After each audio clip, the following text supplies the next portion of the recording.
sebetulnya al-ma'ruf dari Kiai Hamid itu walian. Tapi saya selalu berharap walian itu lewat jalur ilmu.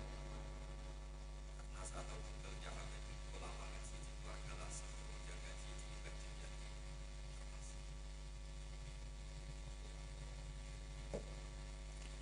Bajian itu adik dari Kiai Mahfud Termas. Jadi kira-kira ketemu sanatnya ya misalnya saya, Mbah Maimun, Mbah Karim, Mbah Hashim, Mbah Mahfud. Mbah Mahfud itu juga gurunya Mbah Dimyati. Ini penting saya utarakan sanad karena sebagian kesesatan fatwa itu juga karena nggak punya apa sanad. Soal orderan Mbah Idris Pak Lek Kaulo untuk melawan fatwa tadi Malakat Eman Hukum, saya kayaknya tidak nuruti itu karena fatwa itu jatuh dengan sendirinya. Karena saya yakin nggak ada yang mendengar ya. Nak dilawan corong Jawa mariku mau luhur gitu. Karena pasti sudah jatuh dengan sendirinya. Karena kata Rasulullah SAW itu al halalu bayyinun wal haramu bayyinun. Jadi semuanya itu sudah jelas. Manusia itu diwatakkan untuk mencintai fitrah salimah. Sehingga dalam tradisi jahiliyah sekalipun ketika Rasulullah mulai dakwah, itu kata orang-orang Quraisy, Muhammad, kalau kamu ingin aneh-aneh itu karena ingin kaya, jama'na laka malan, kita kumpulkan harta, kemudian Anda jadi orang paling kaya. Kalau kemudian Anda ingin dari aneh-aneh itu mendapat perempuan, kata orang Arab jahiliyah sebelum ada Islam, kata mereka juga zawwasnakaha, maka perempuan itu yang kamu cintai, kita akan mengkawinkan, menikahkan kau dengan dia. Artinya adatun nikah itu adat yang dahulu. Dan mulai dulu yang namanya nikah itu melibatkan wali, melibatkan keluarga. Makanya di antara pujian tiba berjanji terhadap keluarga Rasulullah SAW adalah tarakus sifaha falam yusibbu ma'aruhu min adami wa ila abihi wa ummi. Sehingga sifah ini yang definisinya ya jelas, nikah definisinya juga apa? Jelas.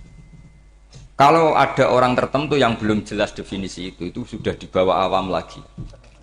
Sudah tidak awam tok, tapi sudah di bawahnya, di bawah nol. Sehingga nggak usah dilawan orang-orang yang punya nilai kayak kita ini.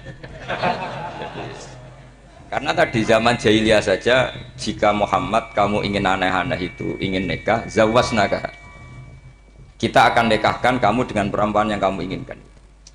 Gak ada dalam satu riwayat pun yang dikatakan maka saya sewakan atau saya bookingkan, tidak ada. Semua redaksi zawasnaka. Itu artinya ada seremonial akad yang bernama apa? Nikah. Makanya dipuji tarokus sifaha falam yusibhum aruhu min adamiu wa ila abiyo.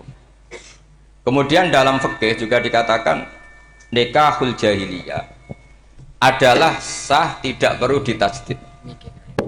Saya ulang lagi ya, nikah fil jahiliyah itu tidak perlu ditajdid fil Islam asal tidak ada mufsid yang dzati.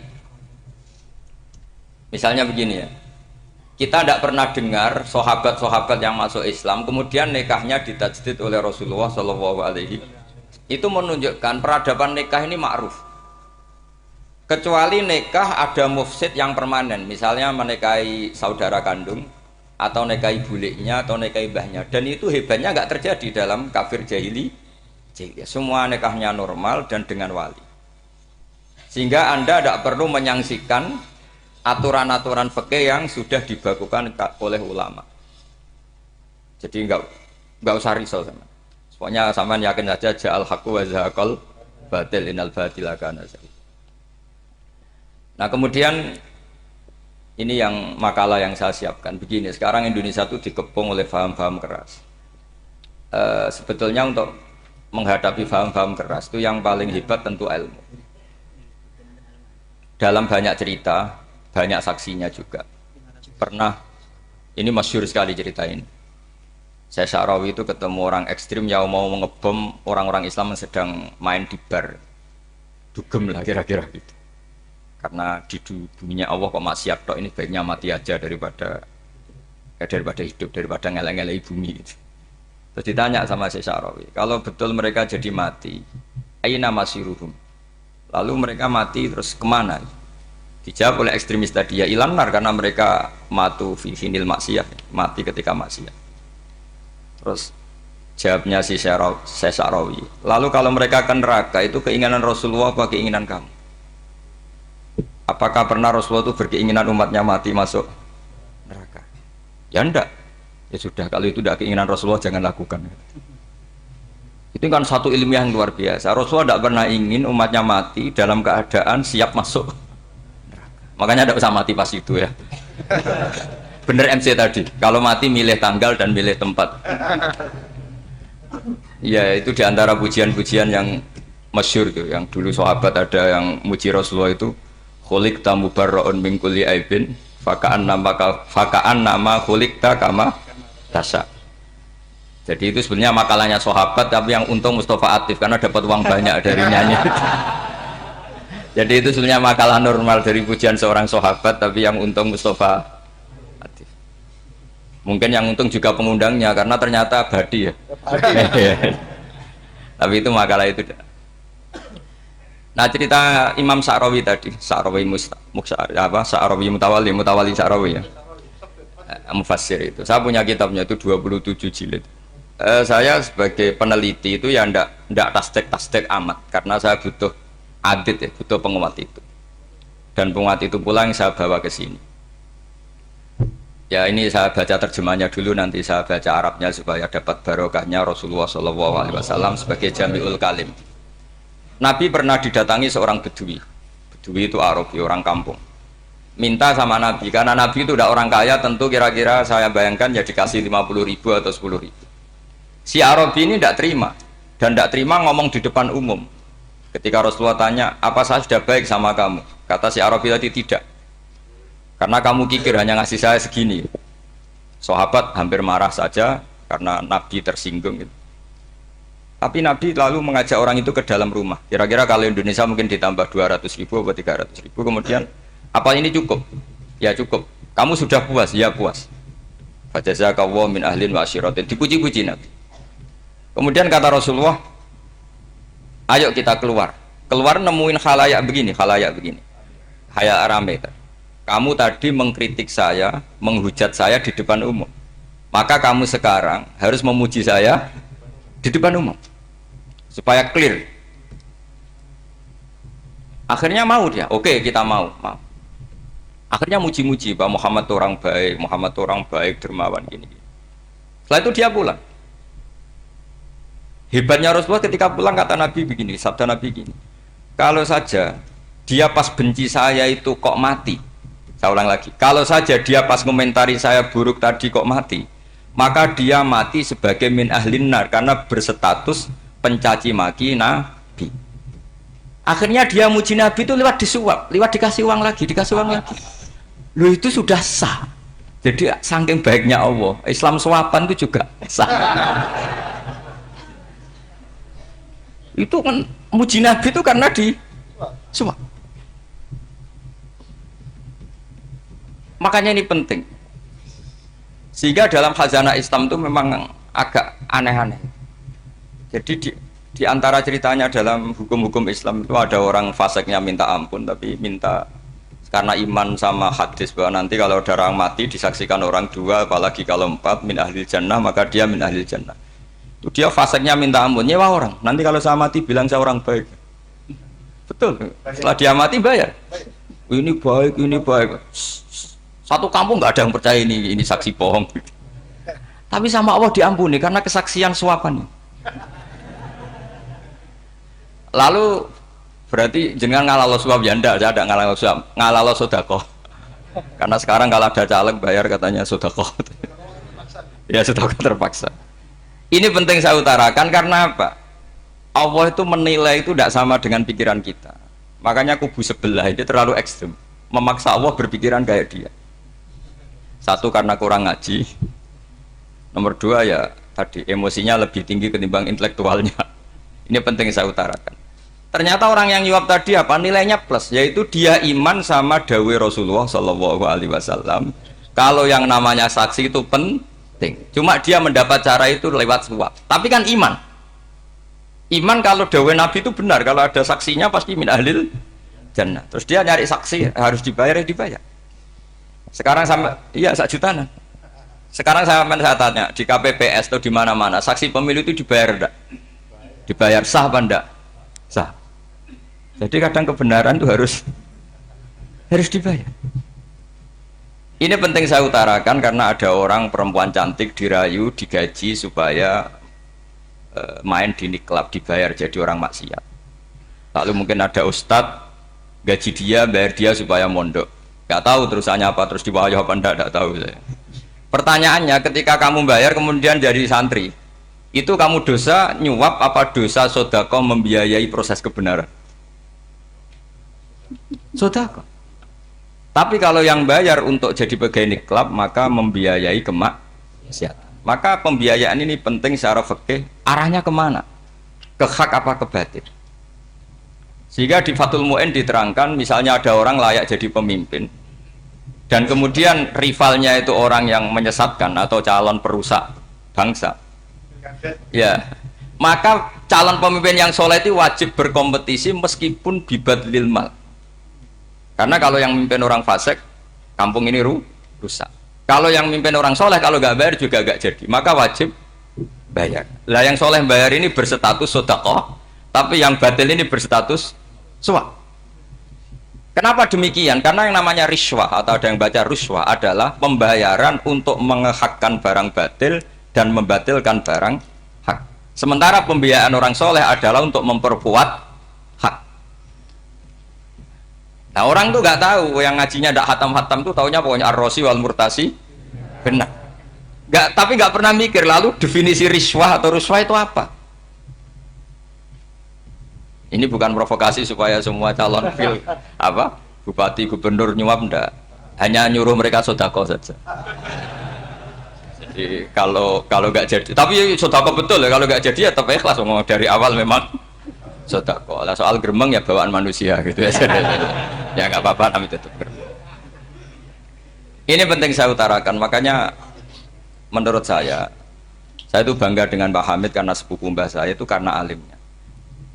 Meskipun banyak orang mensifati beliau wali dan memang wali betul, tapi saya tetap menstatuskan beliau orang alim yang dari kelaziman alim itu beliau wali. Jangan dibalik, wali dulu baru alim.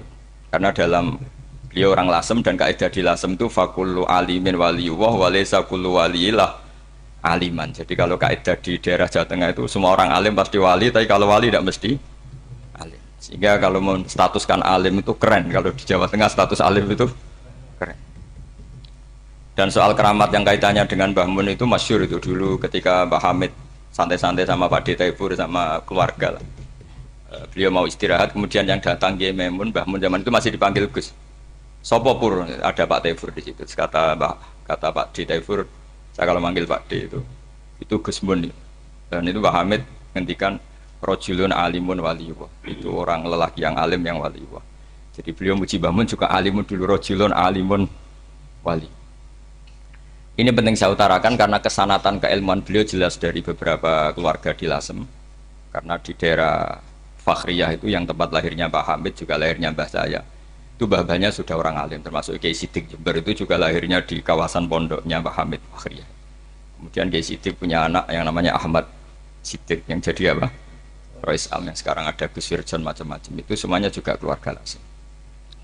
Nah, saya cerita keluarga ini penting bukan karena tafakhur atau tabai, bukan, karena Allah itu membuat satu tradisi besar memang lewat dzurriyyah. Sehingga Allah ngendikan misalnya ulaikal ladzina an'ama Allahu 'alaihim minan nabiyyin min dzurriyyati Adam wa mimman hamalna ma'nuh wa min dzurriyyati Ibrahim wa Israila wa mimman hadaina wastabaina. Karena tanpa dzurriyyah itu enggak ada tradisi, enggak ada kultur. Misalnya saya menjadi hafal Quran dulu, bapak saya itu tiap zaman Pak Hamid masih sugeng, yang semaan di sini itu pasti bapak saya, namanya Kiai Haji Nur Salim. Kadang diajak baca Quran di kamarnya Kiai Hamid. Karena kalau bapak saya itu mantu ponaan sama Pak Hamid. Itu dulu bapak saya memotivasi saya supaya hafal Quran itu gini, kowe kudu hafal Quran. Nak kowe hafal Quran, iku kepaten obor. Kok anak merapal luwe duwe alasan. Jadi kalau ada Gus tidak alim itu mesti salah bapaknya. Karena kalau bapaknya bisa baca Wahab, anaknya mau baca primbon tuh malu. Tapi kalau bapaknya sudah bacanya WA, anaknya jadi primbon. Era cucu sudah dukun. Era cucu sudah kayak Dimas Kanjeng. Nanti itu pasti. Karena nggak ada rasa malunya. Tapi kalau bapaknya alim, baca Wahab misalnya, juga qanaah, anaknya juga itu figurnya. Terus cucunya juga gitu figurnya. Makanya disebut dzurriyatam ba'duha. Ini penting. Dulu Mbah Mun itu sering ngijazahi saya, itu persis ijazahnya bapak, ijazahnya Pak Hamid. Kalau punya amplop itu ya dibeda-bedakan, ini amplop dari tamu, ini dari pejabat, ini dari orang fakir. Sehingga penggunaannya juga sesuai itu, tidak serampangan. Karena dianggap amanat, kalau kita salah tasarruf maka menjadi hisab. Kalau sekarang enggak, salah dikumpulkan. Orang desa salam template wadol pitik kuru, wedhus kuru. Ambek guse tuku HP seri terbaru, itu kan kasihan ya. Padahal sing salam template itu ibunya kerja di Malaysia. Mungkin gelantungan ngecat tembok di Malaysia. Hasil salam template digugus tuku HP terbaru, itu kan enggak imbang. Nah, tuku tasbih kan sumbut. Ini bukan nyindir tapi ngamuk. Jadi ini penting karena semuanya itu ada hisabnya. Walatus alunna yauma idzin anin. Karena tradisi ini harus kita teruskan ala qadril istito. Karena itu nanti yang mengawal ilmu. Kemudian termasuk tradisi mengakui santri goblok, ini penting. Itu enggak ada santri sebarokah santri goblok. Makanya dulu Mbah Mun, Mbah Hamid, Kiai Alim itu kalau sama santri goblok ya tidak benci. Enggak kayak sekarang semua orang bikin sekolah unggulan. Sekolah unggulan itu kritik saya hanya memproduksi orang-orang yang nantinya mendapat. Kalau kamu punya santri hafal Quran, nanti hadiahnya umroh. Langlanya umroh, santri pinter hadiahnya beasiswa. Tapi hubungannya sama negara itu mendapat. Sementara santri yang goblok hidup di pedalaman Kalimantan karena di sana belum ada masjid, bikin masjid. Sebagian hartanya dipakai masjid, sebagian hartanya dipakai bangun masjid. Ini yang goblok pendiri masjid, yang pinter pengajian di masjid dibisarohi uang kas masjid. Artinya gini, ya kalau halalnya halal, tapi kita mbok yoroh hikmahnya orang-orang goblok itu. Supaya kita tetap ngaji Rabbana ma khalaqta hadza batila. Semua ini ada gunanya. Subhanaka ma khalaqta. Jadi semua ini ada gunanya. Maka bagi santri-santri yang goblok, tolong nanti saya di-Fatihai karena saya ini pembela Anda. Loh yang ngomong biar saya karena saya terkenal santri pinter. Kalau yang ngomong sampean goblok kan nggak ada yang percaya. Oh, padune padha gobloke kan gitu. Yang ngomong harus saya. Saya itu niru Rasulullah Shallallahu Alaihi Wasallam. Nabi itu kalau ada santri serabakat pinter itu diwarai sak surat usung nang mulai pinter. Banyak itu. Balighu anni walau ayah, ada sahabat ngaji hanya diajari idza zulzilatil ardu, sudah kamu pulang, sudah pinter. Karena betul.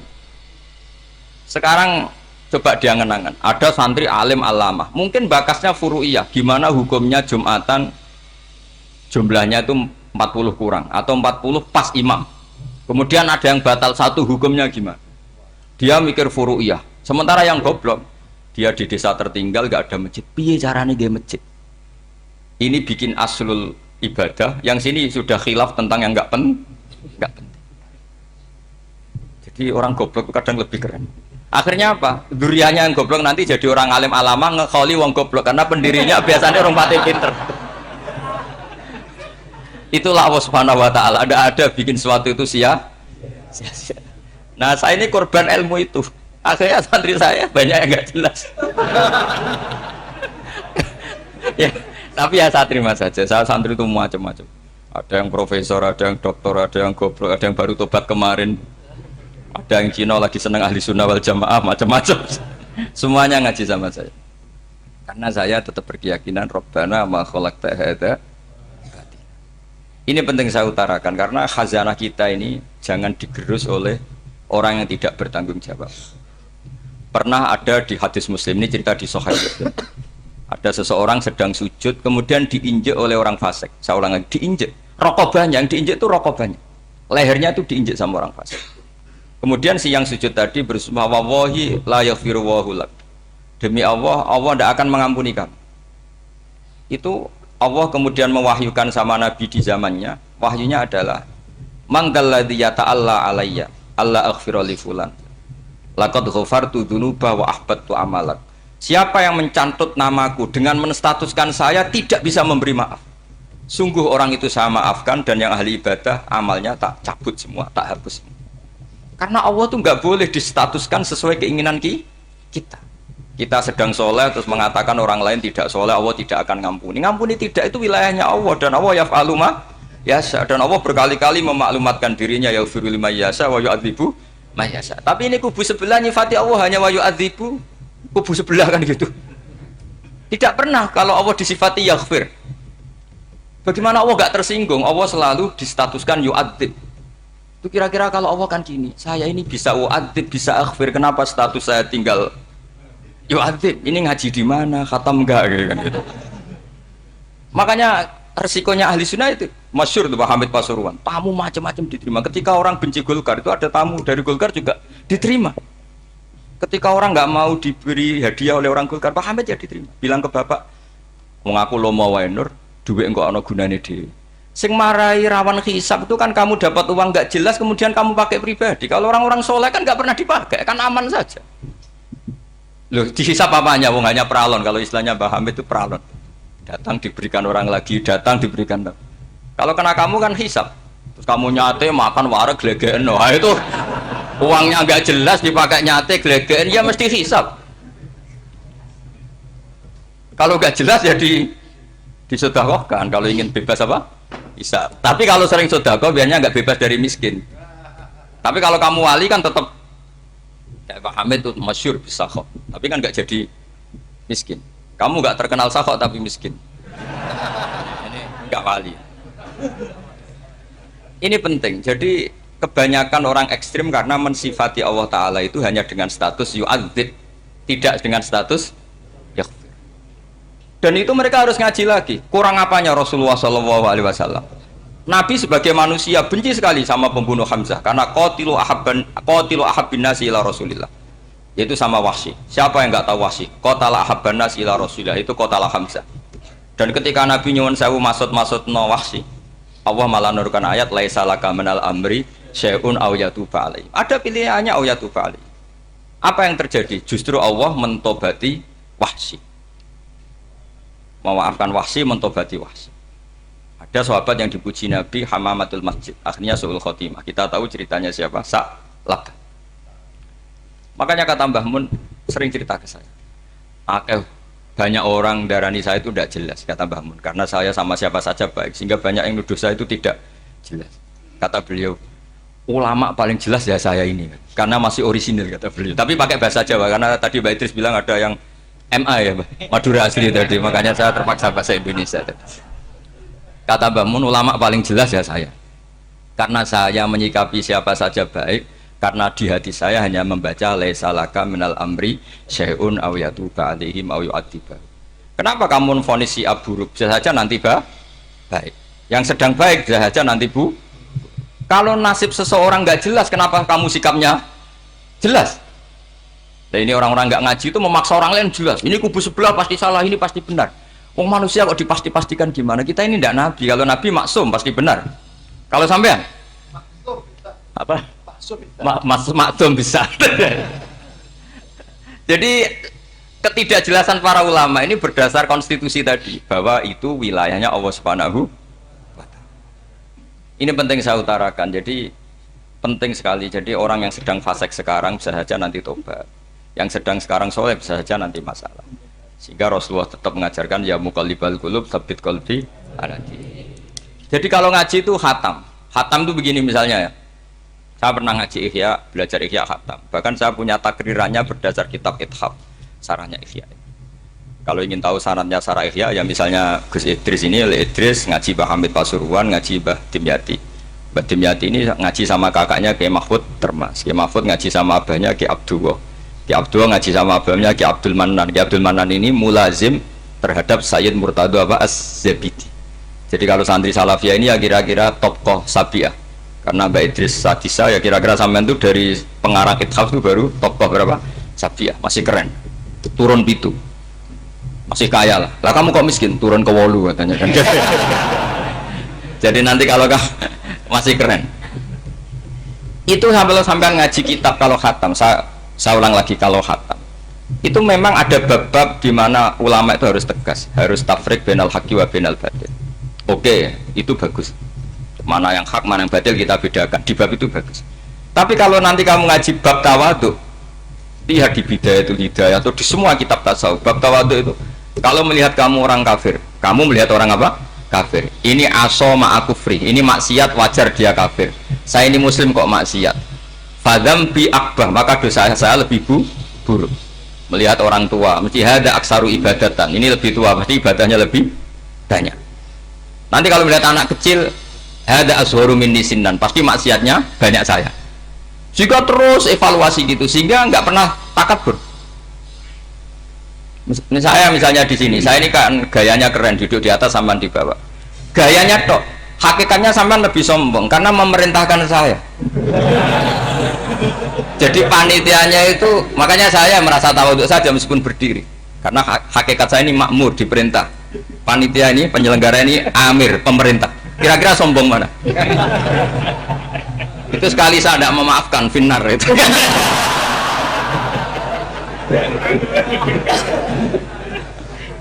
Tapi insya Allah tak maafkan. Iya masih insya Allah. Jadi ini penting. Jadi mbok ya orang-orang yang ekstrim itu mikir keinginan Rasulullah SAW itu umatnya meninggal dalam keadaan baik. Makanya benar tadi, notulen tadi, kalau doa, kalau ingin mandi itu memang harus ada jadabnya. Tapi yang asli loh ya, jangan gaya-gayanan. Ya asli betul loh, yang nggak khilaf memang asli. Itu ada seorang wali doa di depan Nabi itu begini, ya Allah, saya harus jadi orang soleh. Allah diharuskan, itu kan nggak sopan ya. Ya Allah, saya ini harus jadi orang soleh. Kenapa? Sekali saya soleh, maka surroh habibu, yang senang kekasihmu. Sekali saya fasik, maka yang senang musuhmu, yaitu iblis. Tinggal jenengan milih mana, nyenangkan kekasihmu apa nyenangkan musuhmu. Akhirnya ya dapat aku, ya sudah soleh aja, soleh ini kok doa kok neror orang ini. Jadi ya Allah, saya harus jadi orang soleh. Kalau saya jadi orang soleh, surroh habibu, yang senang kekasihmu. Kalau saya jadi orang fasik, yang senang musuhmu. Sedangkan tinggal milih saja, menyenangkan kekasihmu apa menyenangkan musuhmu. Kira-kira Allah senang mana? Senang menyenangkan. Wah, itu doa paling mustajab. Tapi syaratnya harus anti bikolbin dan dari ijazah nggak mandi, itu ijazah nggak mandi. Maka ini tidak saya ijazahkan. Nanti kalau kamu ngalami isak sendiri, ngalami wujdi sendiri, terus ngalami itu, insya Allah makbul. Ini mau gaya-gayanan copy paste, nggak diterima itu. Jadi wali-wali dulu itu kalau berdoa itu sederhana, tapi dari hati yang paling dalam. Makanya Nabi Musa itu terkenal, orang paling seenaknya sendiri dan Nabi Musa hubungannya dengan Allah. Tapi sama Allah dimaafkan karena orisinil, tidak bikin-bikin. Rasulullah juga itu, kalau sudah marah itu doanya gitu. Cuma celakanya ditiru Nira Warisman dulu. Nabi itu ketika perang Badar itu jelas kalah, nggak mungkin menang, sudah jelas kalah. Nabi hanya 313, orang kafir 1000 dengan perlengkapan apa? Sudah lengkap semua. Setelah perang dilihat itu jelas kalah. Seri awal ya memang kalah betul. Doanya Nabi apa? Allahumma intuhlik hadil isobah lam tu'bad ba'dal yaum. Pun Gusti silahkan bikin kalah, tapi ra ono sing roh najenan pangeran. Pun lairan jenengan dadi pangeran, ora ono sing roh. Enggak ada ibadah. Intuhlik hadil isobah lam tu'bad ba'dal yaum. Kalau engkau menghancurkan kelompok saya ini, jenengan sebagai Tuhan tidak ada yang nyembah lagi. Karena yang nyembah tinggal kelompok kita. Tapi yang ngendikan Nabi, kalau kamu niru tidak bisa. Gak bisa kamu doa, ya Allah saya ini santri salafiyah, kalau saya bodoh menjadi presiden buruk terhadap alumni salafiyah. Gak apa-apa sekali-kali doa gitu. Tapi kata Allah lainnya masih banyak.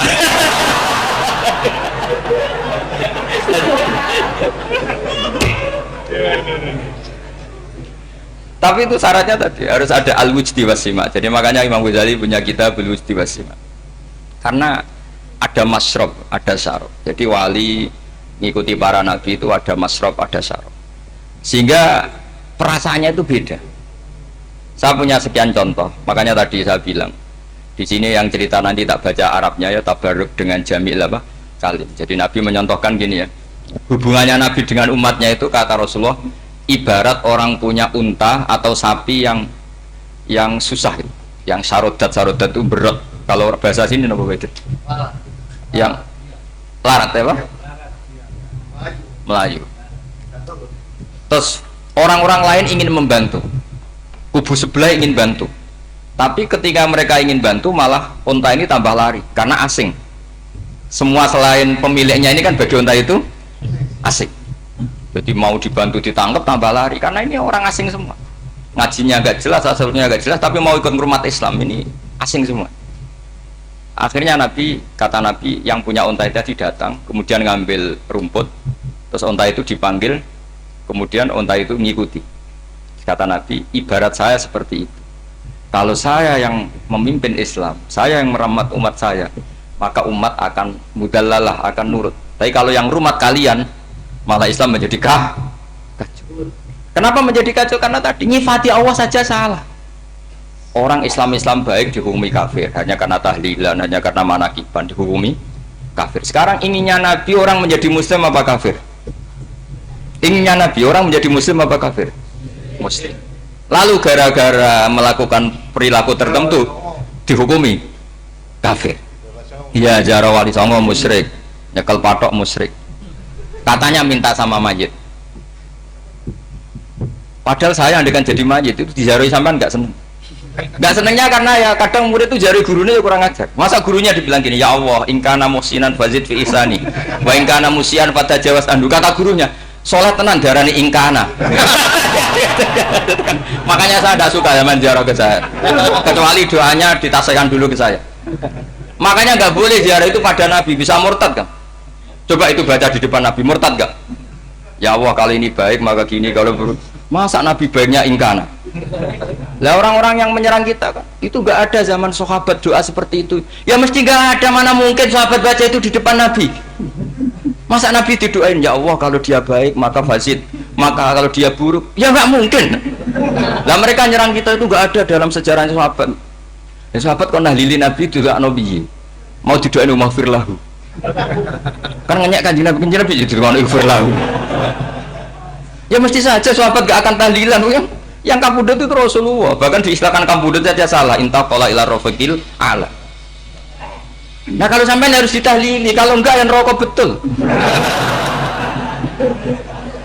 Amalnya pas-pasan, dosanya berkelanjutan. Kondak di mana? Punya tanah warisan yang hasil ngerebut milik orang lain. Kamu sudah mati, dipakai anak cucumu. Ini berkelanjutan enggak dosanya? Berkelanjutan, berseri-seri.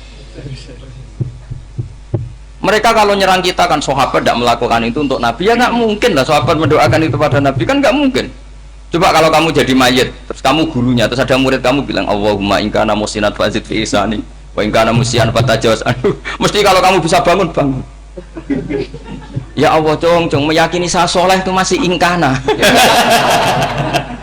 Kalau guru saya soleh, maka kalau guru saya buruk, maka itu kan taklek namanya, Pak.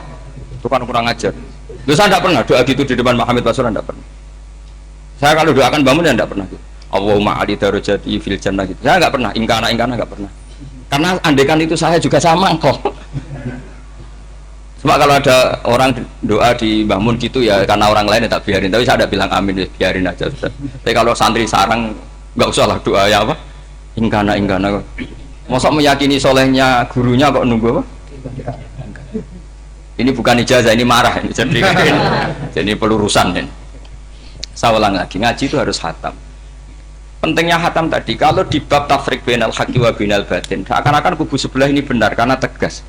Tapi kitab itu tidak hanya bab itu, juga ada bab tawadhu. Di bab tawadhu itu, misalnya kita melihat orang kafir, ini wajar maksiat kan dia kafir. Masa saya mukmin maksiat?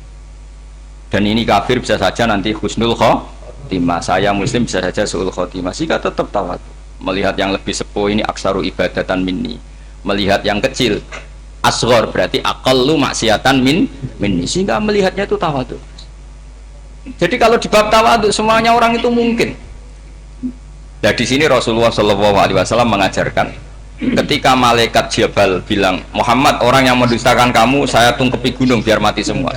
Kata Rasulullah, saya berharap keluar dari tubuh mereka min aslabihim, dari keturunan mereka orang-orang sing mukmin. Sudah karuan kafir saja Nabi tidak berhenti berharap. Jangan-jangan nanti keturunannya mukmin, dan itu betul. Kita tahu Abu Lahab punya anak Darroh itu mukminah, Abu Jahal punya anak Ikrimah juga mukmin. Dulu Walid bin Mughirah musuh besarnya Rasulullah punya anak Khalid bin Walid. Sekarang orang-orang yang abangan nggak hafal Quran, kadang anaknya hafal Quran lewat program PTBG, kadang yang hafal Quran malah anaknya nggak hafal. Makanya kalau pas wisuda sampai bingung, gurunya tuh sampai nangis. Kenapa nangis?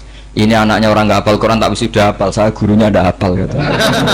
Lah kenapa bisa jadi hafid? Karena guru sewaan kata. Itu banyak sih. Ini penting saya utarakan supaya ekstremitas itu berkurang. Logika-logika yang dibangun ulama itu ngikuti riwayat. Agama itu ngikuti riwayat, bukan sekedar akal. Saya punya contoh ketika kitab Ihya menutup kitabnya, yaitu Imam Ghazali. Itu ada dua orang. Ini di akhir kitab Rojak dan dipakai nutup kitab Ihya sebagai rojaknya Imam Ghazali. Ada dua orang min ahli nar dipanggil sama Allah. Ini sekaligus ijazah, kali ini ijazah betul. Yang dipanggil ke surga itu masih muqayyad dan biangkalil jahim, masih muqayyad, masih dibelenggu sama atribut neraka. Terus sama Allah ditanya, dia jong kabarin rokok, wah syarro maka dan kustingun rokok jenang takok, sekarang rai enak jen. Terus kata Allah, ya sudah kamu kembali ke sana karena kamu memang orang fasik. Itu lari, semangat mau ke neraka. Ini ijazah. Semangat disuruh kembali ke neraka itu semangat lari. Allah tanya, loh Jong kenapa kamu semangat? Ya Allah, saya ini sudah kapok. Dulu ketika di dunia kamu perintah, engkau perintah, saya tidak semangat. Maka kali ini jenengan perintah saya semangat. Karena saya sudah kapok. Setiap engkau perintah saya ada lari semangat ke neraka. Nah barokahnya semangat masuk neraka ini, kata Allah, ya sudah kamu di surga saja. Maka ijazah nanti kalau ada pengumuman silahkan masuk neraka, kamu harus lari sekencang-kencang. Karena itu perintah Allah apa? Yang ketika kita di dunia kalau diperintah males-malesan. Kalau kamu diperintah sholat subuh jamaah kan males-malesan. Dan itu menjadi kita masuk neraka. Sebagai kafarah itu ya Allah, karena ini perintah engkau, saya tidak males-malesan lagi. Wes ngembaliin rokok, lari semangat. Allah akhirnya haru, dimaafkan. Panggil lagi, sudah di surga saja. Barokahnya semangat masuk neraka. Nah ini ijazah ini. Ya diterima ya. Kok enggak semangat terima ya. Yang kedua enggak. Sudah kamu kembali ke neraka, pelengahan gitu. Enggak semangat. Allah dilihat terus enggak semangat. Kenapa kamu tolah-toleh? Ya Allah, saya tidak pernah ngira ketika engkau manggil saya ke surga, kemudian engkau kembalikan lagi ke neraka. Ya sudah di surga saja. Barokahnya husnudzon. Jadi ini ijazah, kamu milih dua itu, milih yang mana terserah. Artinya apa? Logika kamu itu tidak mesti masuk apa yang dilakukan oleh Allah Subhanahu wa Ta'ala. Itu logika kamu kan tidak masuk, tapi Allah yaf'alu ma yasha. Ini penting saya utarakan. Nah, tapi orang-orang ekstrim itu maunya nyifati Allah dengan status yu'adzim, yantakim, jabbar, qahar. Sifatnya Allah Ta'ala itu 99. Kenapa apa kamu hanya satu? Jadi tetap saja menghadapi fenomena seperti ini tetap laisa laka minal amri syai'un aw yatuba alaihim aw yu'adzib. Sehingga setahu saya Mbah Mun, Mbah Hamid Pasuruan, guru-guru kita, habaib yang alim-alim itu melihat tamu macam-macam ya dilayani semua. Karena ini ngadepi fenomena sosial yang semuanya tidak jelas. Kalau nggak jelas apa? Ya kita bisanya berharap karena afdalul ibadah itu intidharul farad. Kalau belum Islam sekarang kita harapkan nanti. Kalau bapaknya enggak kita harapkan anaknya. Kalau anaknya belum kita harapkan cucunya. Karena agama ini limangka nayarjuwa wal yaumal akhir. Agama ini bagi yang terus berpengharapan, bukan bagi yang putus asa. Ini penting saya utarakan. Jadi apalagi Allah sudah punya rencana tadi, yang goblok-goblok di pedalaman Dayak bikin masjid, yang pinter-pinter ramen lomba untuk sangu, untuk umroh. Kira-kira memberi sama mendapat pahalanya keren mana? Memberi. Tapi tidak usah jadi goblok tidak usah direncanakan, sudah terjadi. Jadi makanya saya bela karena sudah terjadi itu, tapi tidak usah direncanakan. Nanti terus wah goblok aja cara Gus Bak gak apa-apa ndak. Sudah kadung, ini cuma kita itu iman ya. Jadi karena yang pinter itu yang jumlahnya tidak banyak. Ini kita bully saja. Karena kamu bully pun tetap mulia kan orang pinter ini. Tapi kalau orang goblok gak dibela habis dia. Yang pinter buat dikritik kayak apa kan tetap mulia kan. Lah yang muji sudah banyak, saya ngeritik saja lah. Ini tidak akan jatuh Tapi yang goblok ini kan nggak ada yang bela. Saya sebagai umatnya Rasulullah, pecinta umat Rasulullah tak bela, tenang saja. Ada hikmahnya apa? Hikmahnya orang goblok. Betul loh, saya itu sering ketemu dokter, ketemu profesor tuh nangis. Tak tanya kenapa nangis. Bapak saya itu petani, saya di Jogja sampai jadi dekan, jadi rektor. Tapi saya sekarang rektor, anak saya sekedar SMP naik itu sudah senang. Nggak dengar kabar ketangkep BNN sudah senang. Padahal saya ini ahli metodologi. Ternyata pinter bapak saya.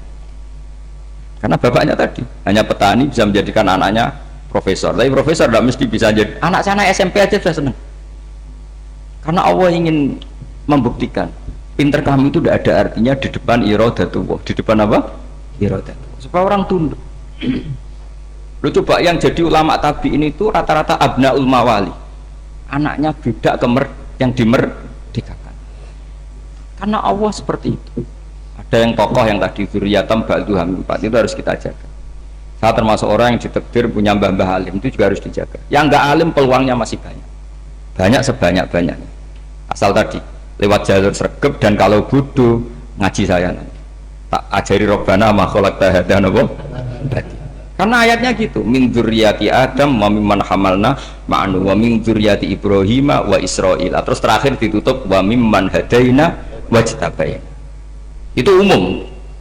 Tidak jalur nasab. Siapa saja yang hadaina wajtabaina. Ini penting saya utarakan, jadi ini sebagai penutup tak baca teks Arabnya supaya kita dapat barokah jami'ul kalim. Karena sebarokah-barokahnya bahasa Jawa atau bahasa Indonesia masih barokah bahasa Arab. Cuma kalau tidak saya terjemah dulu, nanti saya baca ini kamu amin amin dikira doa aja sih. Makanya ini diterangkan dulu biar gak korban apa? Diamini. Karena saya ini pernah Jumatan di satu kampung, imamnya itu sepuh. Imamnya sepuh, khutbah itu gak selesai-selesai karena dia gak bisa menyelesaikan sesuai teks di bukunya itu. Yang belakang mantul terus amin amin. Akhirnya Pak Khotib ngadeg lagi, cungkur doa tunggu.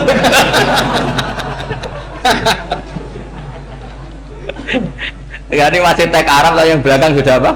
Amin amin. Ya saya baca. Disimak. Bismillahirrahmanirrahim. Waruwiya anak Arabian ja'ahu yatlubu min husay'an fa'atahu tsumma qala ahsantu ilaika. Dikasih sesuatu ya tadi saya contohkan, misalnya dikasih hanya 10.000. Qala al-arabiyyu la wala ajmalta, kamu ya belum berbuat baik. Fa ghadibal muslimun wa qamu ilaihi. Orang-orang Islam marah besar karena Nabi dikomentari la ajmalta, kamu tidak orang baik. Fa asyara ilaihim an kuffu, kata Nabi jangan kamu pukulin. Kalau di Madura sudah tuntas tuh kena celurit itu kalau. Sumakoma kalau di MA tadi ya, di Madura asli tadi ya. Sudah tuntas. Sumakoma wa dakhala manzilahu. Setelah itu terus arsala ilahi sallallahu alaihi wasallam wa zadahu syai'an. Kemudian Nabi menyuruh dia, ayo masuk rumah terus ditambahi. Faqala ahsantu ilaika qala na'am fajazakallahu min ahlin wa asyiratin khairan. Setelah ditambah banyak sama Nabi, saya sudah baik sama kamu. Wah, baik kalau sekarang baik. Itu mengatakan baik karena ditambah uang loh. Bukan karena dari nuraninya, karena ditambah uang, ditambah duit. Amplopannya ditambah. Faqala lahum nabiyyu sallallahu alaihi wasallam, innaka qulta ma qulta wa fi nafsi ashabi min dzalika syai'un. Fa in ahbabta faqul baina aydihim ma qultu baik. Ma qulta baina yadayya hatta yadhaba ma fi sadrihim alaika. Kamu tadi ngomong dan menjadikan sahabat saya tersinggung. Coba sekarang klarifikasi supaya mereka clear apa?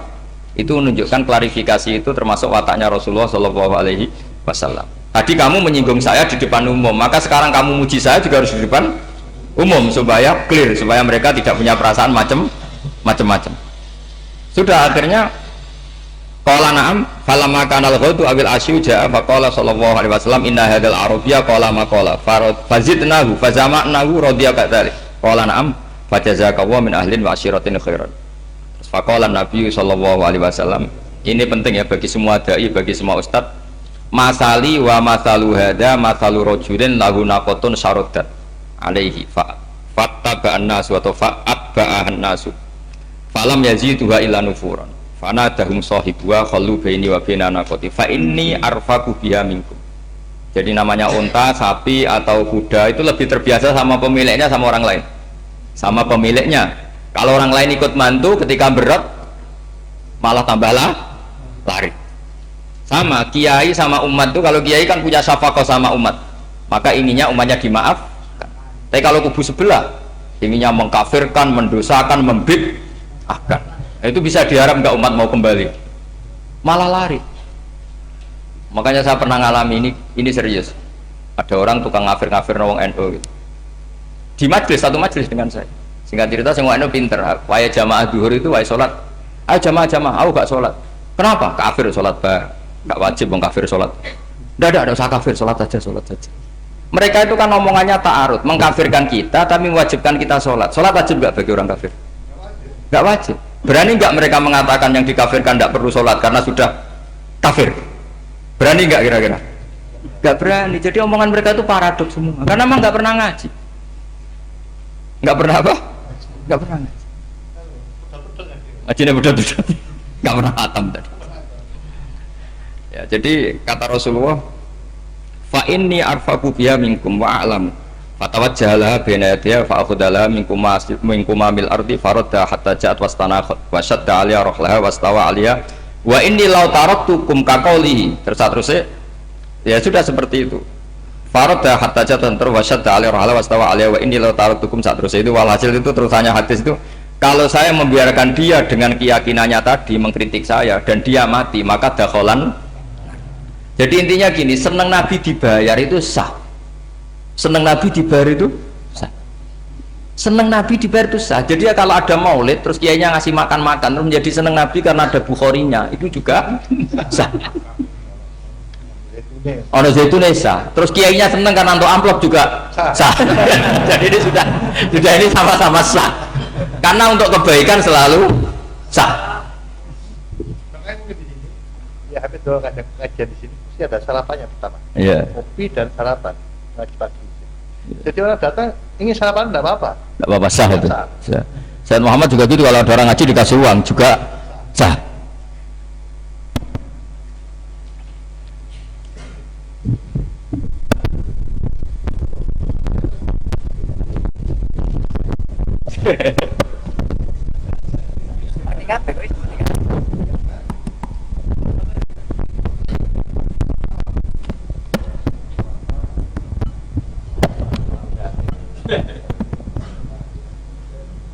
Kabeh.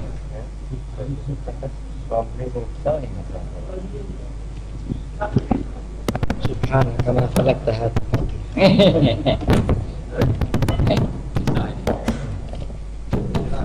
Ya. Ya, jadi ini jelas ya, jadi riwayat ini jelas. Kemudian riwayat yang ada di kitab Bukhari ketika Rasulullah didustakan, dibully. Ini wa ana mahmum ala wajhi falam astafiq illa wa ana biqarni sa'alib, yang di bawah garis itu ada yang di Bukhari.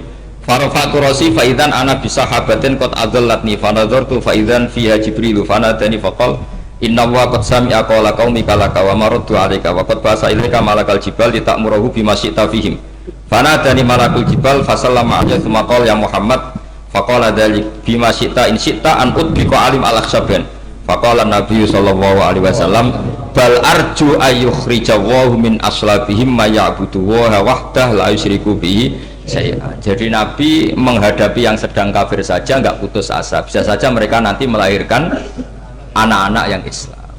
Jadi kalau ada kiai menghina orang kafir itu jangan melihat kiai kok pancanan wong kafir. Yang benar itu kiai yang penuh harapan, sehingga sama orang kafir saja berharap. Tapi sekarang enggak, kiai pancanan wong kafir, kiai kok pancanan wong fasik.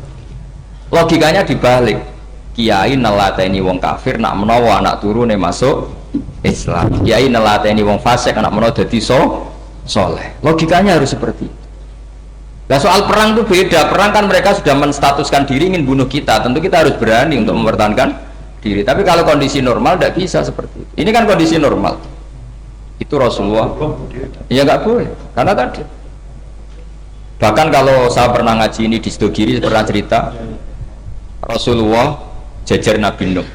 Ada seorang wali, pasnya Abu Hasan Asyadili. Siapa Abu Hasan apa? Asyadili. Mimpi ketemu Rasulullah jajar Nabi Nuh. Kemudian Nabi Nuh itu digojok sama Rasulullah.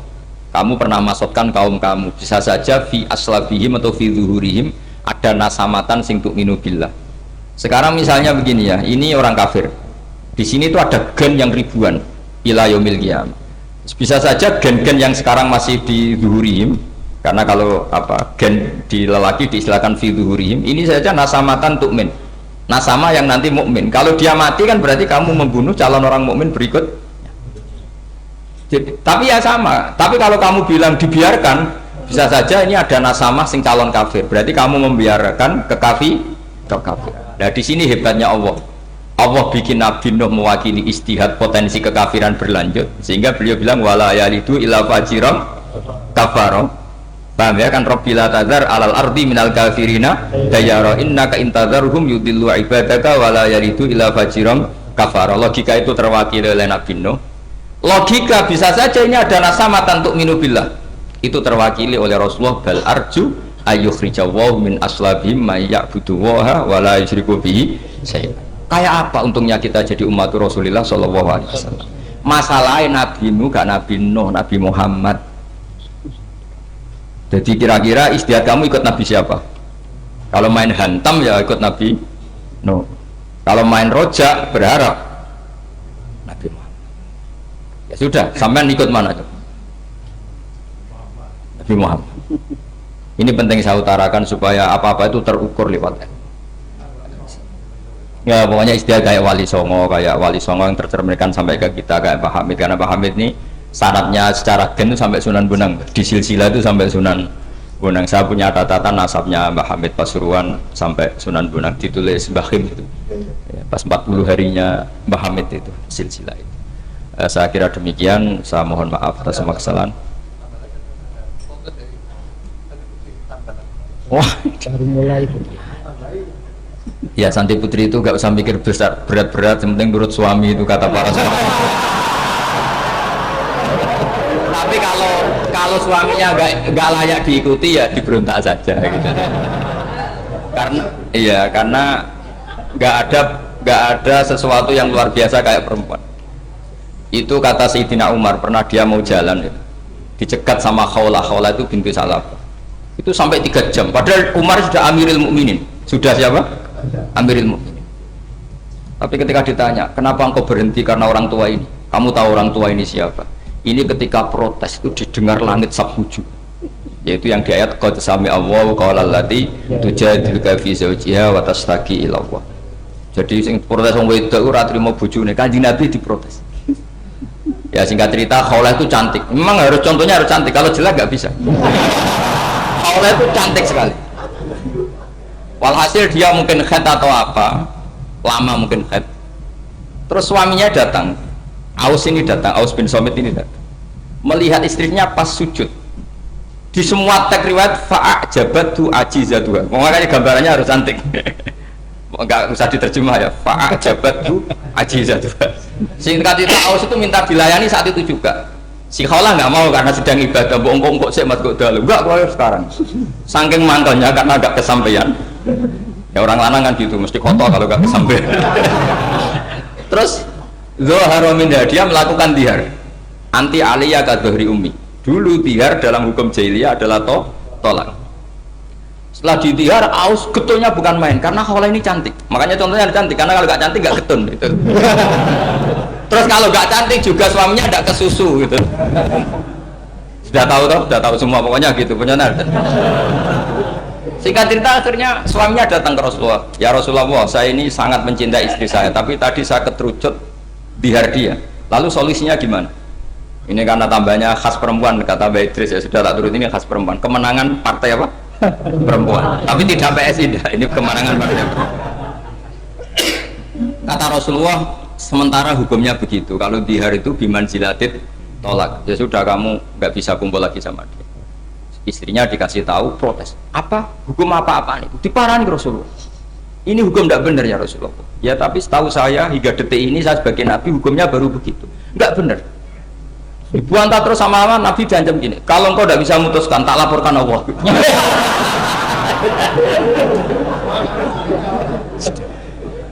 Akhirnya ini pulang betul. Pulang sujud, sholat, lapor sama Allah. Dan ketika lapor sama Allah, ya Allah ini tidak fair. Lapornya tuh jorok sekali. Qad nasartu lahu batni akala sababi wa nasartu lahu batni akala sababi. Muda saya sudah dihabiskan sama suami saya. Wa nasartu lahu batni, tidak usah diterjemah. Tapi ketika saya sudah tidak muda, sekarang saya mau diceraikan lewat apa? Ya. Lihat. Terus wa innali auladan, saya ini punya anak banyak. Indomam tuhum ilayya jauh. Kalau saya rawat pasti mereka kelaparan. Karena saya miskin, saya seorang perempuan. Tapi wa indomam tuhum ilaihi do. Nak tak elokno bapak mesti ditinggal wayang. Wah kira-kira gitu. Wayang gerutu sendiri. Akhirnya Allah jawab bahwa dihar itu tidak tolak. Lah akhirnya Nabi manggil dia, panggil perempuan tadi. Padahal Nabi gak dengar, itu di kamarnya sendiri perempuan tadi. Terus qad sami Allahu qala allati tujadiluka fi zawjiha wa tashtaki. Itu semua tag ya tujadil.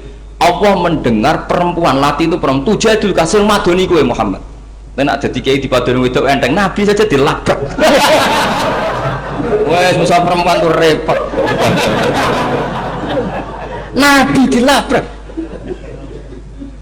Sampai jadi surat Mujadilah. Makanya saya kalau baca Mujadilah dan baca Mujadalah, ini kaitannya dengan tasrif. Jadalah yujadilu mujadalatan. Karena sekali nggak bisa tasrif nggak sah jadi mufassir. Ya jadi kalau kafaro ya kafiru ya takfiron.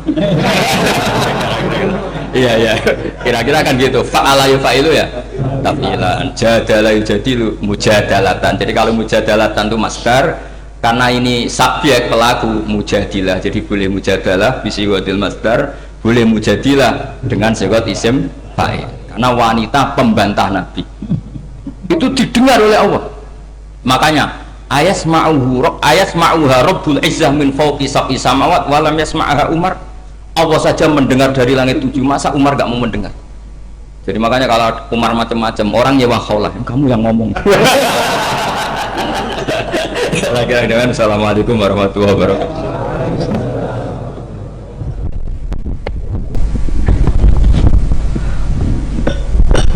Luar biasa ini. Alhamdulillah mudah-mudahan menjadi ilmu yang bermanfaat. Dilanjutkan dengan sesi dialog. Untuk teman pertama kami beri waktu kepada 3 penanya. 3 penanya yang bukan termasuk yang goblok-goblok tadi ya. Monggo, silakan.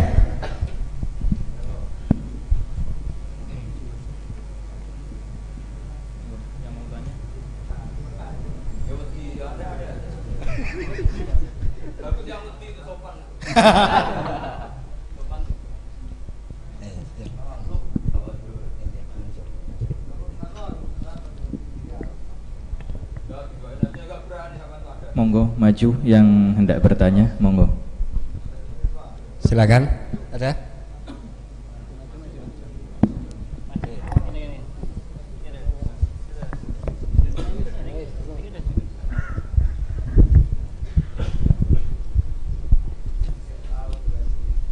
Bismillahirrahmanirrahim.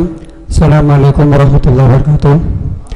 Nama saya Ahmad Mufaddal Rasid MA, Madura asli. Sebenarnya pertanyaan saya, dalam sektor sosial dan politik, kenapa kita menyaksikan para praktisi dakwah memiliki berbagai pandangan yang saling bertentangan dan berjauhan? Atas jawabannya terima kasih.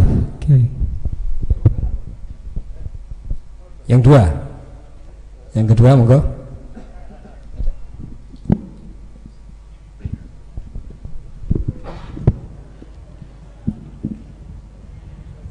Bismillahirrahmanirrahim. Assalamualaikum warahmatullahi wabarakatuh. Nama saya Ahmad Syarif Hidayatullah. Pertanyaan, bagaimana cara menyikapi beda pemahaman dan pengamalan dalam Islam di Indonesia? Bagaimana cara menyikapi beda pemahaman dan pengamalan dalam Islam di Indonesia? Wassalamualaikum warahmatullahi wabarakatuh.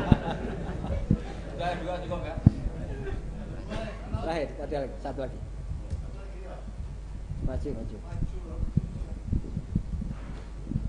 Assalamualaikum warahmatullahi wabarakatuh. Nama saya Syafril.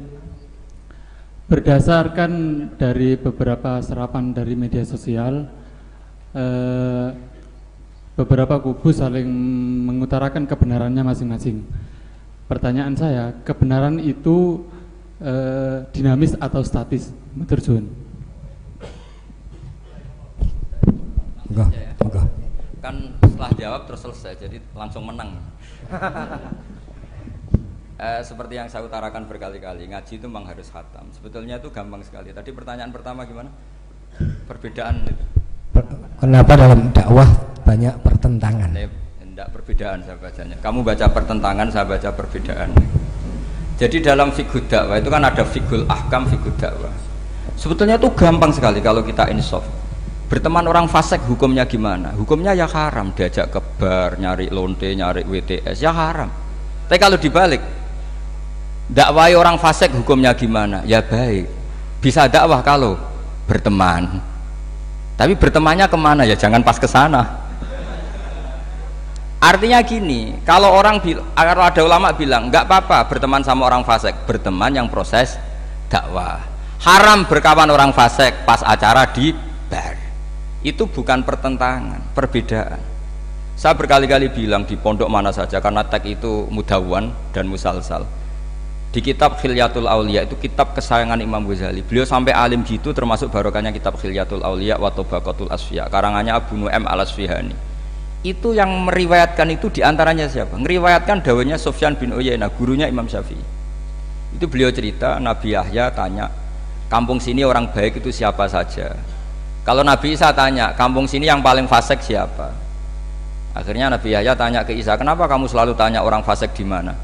Saya ini Nabi, biman zilati tabib. Nabi itu adalah dokter, udawil mardo, di mana-mana dokter nyari yang sakit. Sehingga khazanah kita di kiai-kiai pesantren NU banyak kiai yang kereng, tegas nggih monggo. Ada kiai yang ngancani wong fasik-fasik nggih monggo. Yang repot nggak ngancani, memang bagian dari fasik. Yang keliru itu yang itu gitu. Yang bagian itu. Kalau ngancani berapa ya orang preman yang ditobatkan para kiai-kiai yang jalur tadi banyak. Jadi ini harus dilihat. Makanya itu ada fiqhud dakwah. Ketika Rasulullah menstigmasi orang munafik itu orang yang buruk, semua riwayat mengatakan Nabi tetap berbuat baik sama mereka. Ketika ditanya, kenapa engkau selalu baik sama Abdullah bin Ubay bin Salul? Karena kata Nabi, saya menghormati keluarganya. Itu gara-gara Nabi mau datang menyolati Abdullah bin Ubay bin Salul, itu keluarganya menjadi Islam kila itu ribuan. Karena betapa baiknya Rasulullah sing jenenge Muhammad, orang seburuk itu masih beliau datang. Nah ketika beliau datang, ini konteksnya apa coba? Konteksnya kan farqu bainal haqqi wa bainal batil, jelas enggak beliau datang di rumahnya orang fasik. Kompaknya adalah konteksnya ya ta'allafuhum, supaya mereka merasanya nyaman. Nah yang merasa nyaman ini nanti jalurnya fiqhud dakwah. Makanya ada fiqhud dakwah, ada fiqhul ahkam. Ya gampang saja caranya tadi, milah-milah tadi. Ada orang fasik, saya berkali-kali fatwa di mana-mana. Ada orang mati karena oplosan misalnya. Kiai-kiai itu sebaiknya harus separuh datang, separuh enggak. Kalau semuanya datang nanti dikira matinya kayak matinya wali, karena semua kiai datang. Tapi kalau kiai ini tidak datang, kadang seorang yang mati oplosan itu ibunya mukminah, solihah, kadang ikut jamaah majelis taklim, bapaknya juga soleh, keluarga besarnya soleh. Kalau tidak datang, lalu kita tidak menghormati keluarganya, akhirnya kiai-kiai dicapelek. Terus yang ngurus jenazah orang fasik juga, akhirnya didusi beara, terus diadep nongetan. Nah ketika mereka punya cara sendiri, didusi pakai arak, diadep nongetan, yang disalahkan Allah juga kita, gara-gara kita tidak datang, nggak terlaksana syariat Islam. Nah yang datang ini bukan bela-belain orang fasik, bela-bela ini terselanggarnya syariat Islam, yaitu mayat diperlakukan secara Islam, meskipun akhirnya datang di matinya orang pakai oplosan. Makanya ada fiqhud dakwah, ada fiqhul ahkam. Dan pertanyaannya sama, kalau semua temanya sama. Yang kedua gimana? Itu kan sama semua siapa? Cara menyikapi beda pemahaman. Lah iya, beda pemahaman tadi. Rasulullah itu dekat orang munafik, tapi dalam rangka tarbiyah. Kadang yang sahabat yang sudah soleh dijauhi. Mergo cara Jawa, moh nguyai segoro tahsilul hasil. Masyhur kan, Nabi punya uang banyak, yang baru Islam dikasih banyak, yang sahabat Ansor yang heroik gak dikasih apa-apa. Ketika ditanya Rasulullah, kenapa yang sudah Islam lama tidak kamu kasih? Mereka itu mentalnya heroik, inginnya ngamal memberi. Kalau ini inginnya mendapat, sudah ata'alafuhum alal Islam. Karena nggak baik loh orang biasa heroik, misalnya dulu pecinta Mbah Hamid, sering ngasih Mbah Hamid, setelah Mbah Idris kaya dikasih, itu nanti jadi pecundang.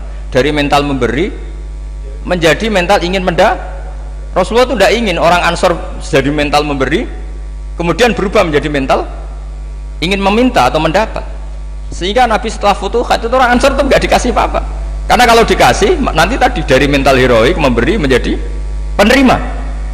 Pas itu Nabi diprotes, ya Rasulullah kenapa tidak memperhatikan mereka? Mereka jasanya akan besar. Kata Nabi, akiluhum ila imanim, saya pasrahkan mereka terhadap imannya. Mereka mencintai saya tanpa servis, tapi kalau ini butuh servis. Itu banyaknya, saya sering Mbah Mun itu kalau diundang pejabat itu hampir pasti datang. Tapi kalau diundang santri kadang-kadang angel jog sepuh-sepuh. Karena alasannya tadi, wong-wong santri sekarang seneng ngaji. Tapi nak iki lagi seneng-senengnya ngaji. Saya pernah ngalami betul ketika Habib Lutfi diundang di Pondok Al-Munawir. Kayak apa terkenalnya Pondok Al-Munawir Jogja itu. Itu sempat kecewa karena akhirnya beliau gak rawuh. Tapi ketika dikonfirmasi pas itu ada Kopassus atau pengundang, pondok rawuh aku wis do soleh. Nak mereka soleh butuh aku. Hanya dikalahkan yang Pondok Al-Munawir. Itu juga filosofi dakwah. Sama Rasulullah tadi. Ya Rasulullah, kenapa engkau memberi ini padahal Islamnya baru, ini yang Islam lama tidak kamu kasih? Kata Nabi, yang Islamnya lama sudah kuat, jadi nggak perlu diservis, tapi perlu disokok ini. iya. Kalau ini perlu disokok tadi kata itu. Nah itu jadi pemahaman tuh khazanahnya harus banyak. Terus yang ketiga gimana tadi? Kebenaran itu apakah dinamis atau statis? Kebenaran apa? Kalau kebenaran eksak ya pasti 1 tambah 1 sampai kiamat ya tetap 2. Tapi kalau manusia ini kan mobil, manusia juga dinamis. Jadi kebenaran manhaji itu ya nggak ada batasannya. Kamu sama anak sendiri, sama istri sendiri, kadang baiknya tegas ya tegas, baiknya ramah ya ramah, baiknya hujron ngeneng ya harus ngeneng. Karena kalau ramah terus ya repot. Pas itu marah kamu ramah, dianggap ngenyak, yakin. Tapi bojomu pas ngamuk terus senyum-senyum, kira-kira dianggap baik apa ngenyak? Kira-kira saja. Jadi semua itu ada aturannya. Misalnya sowan kiai itu baik, sowan kiai baik, tambah banyak tambah baik, terus sowan setengah papat, tok assalamualaikum. Bunyi-bunyi kok sowan, jadi sowan kiai apik bah.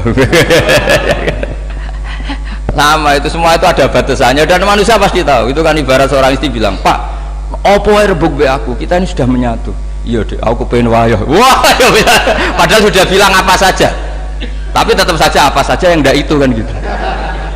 Katanya apa saja kamu dukung, ternyata setelah apa saja kamu sebutkan kecuali itu kan.